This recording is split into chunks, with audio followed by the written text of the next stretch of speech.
บุญทำให้ช่วยบุญทำให้รวยบุญทำให้สติมีปัญญามาพี่น้องพามาวันนี้เป็นมือใส่บาตรของวัดลาวพุทธารามเมืองมาร์เก็ตคุ้มมาร์เก็ตเมืองซานดิโกและแคลิฟอร์เนียพี่น้องบุญประวารณาออกพรรษาไปเบิ่งกันในศาลาของธรรมก็เต็มหมดเลยยังมีอยู่นอกอีกพี่น้องมาเบิ่งมาชมกันว่าจะเป็นแนวได้เนาะเป็นในเวลาไหว้พระแล้วพี่น้องตังพุทธังอภิปูสยาพี่น้องตอนนี้ก็ได้เวลาไหว้พระหับสิ้นนอนกับน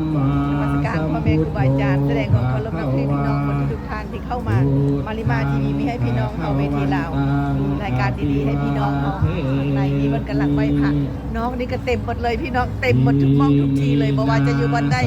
เดี๋ยวนี้คนก็ประมาณ1,000 กว่าทานเนาะพี่น้องเนาะพุทธบริษัทที่มาทำบุญงานประวารณาออกพรรษาพุทธสถานแห่งนี้วัดลาวพุทธารามกุมมาร์เก็ตเมืองซานดิโกพี่น้องไปเบิ่งไปชมกันทางไหนธัมโมธัมมังนามาสา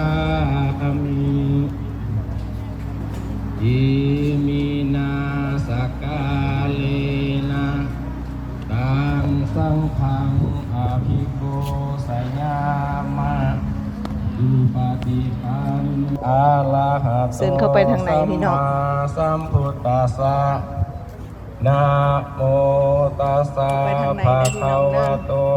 อะระหะโตสัมมาสัมพุทธัสสะ